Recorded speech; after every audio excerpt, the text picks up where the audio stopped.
Nice job. Thank you for joining us again.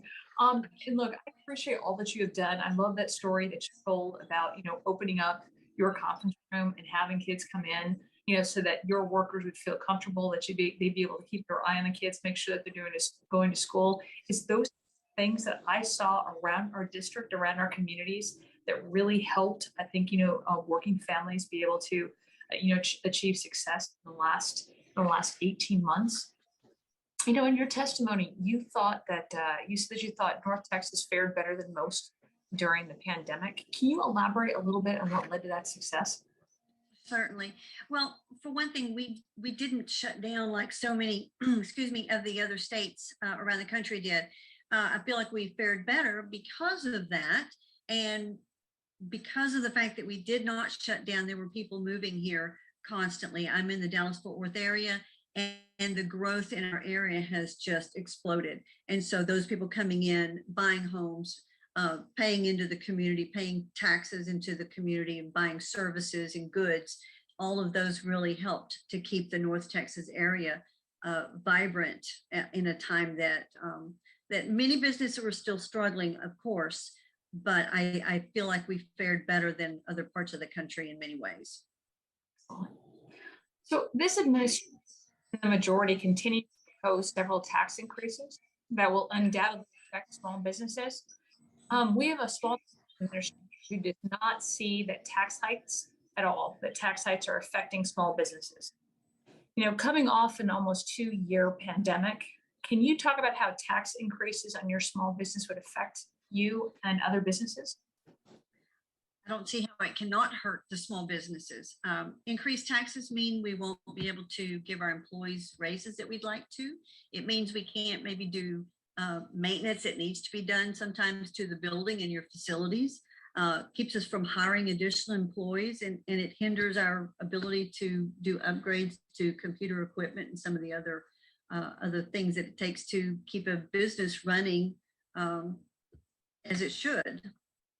So I don't know how it would not hurt us. I can't find a reason. Okay, thank you. So in your role as the chair of the Hearst Euless Bedford Chamber of Commerce Board, have you seen labor shortages or heard from chamber members who are struggling to find workers? And what are you hearing that led to these shortages, and how have businesses responded to them?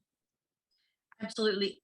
I believe every single business that I'm aware of, from the small mom and pop businesses to our local hospitals, to the airport, DFW airport, to our waste management, they're all have shortages. They all are looking for qualified people. Republic Waste Management, they've started their own training school. So they're all trying to find ways to participate in that job market. They're trying to find the people. The government checks, I think they were way too much and went on for way too long, and it took the incentive away from people to go back to work. They became too comfortable staying at home, and then whenever they could make more money staying at home, then coming back out to work. When they go back to work, it's gas, it's money for lunch, it's money for childcare. And so whenever they were being paid more to stay at home, then our businesses that were opening up, as they were opening up, were our essential businesses, such as our first responders and our hospitals, losing those people.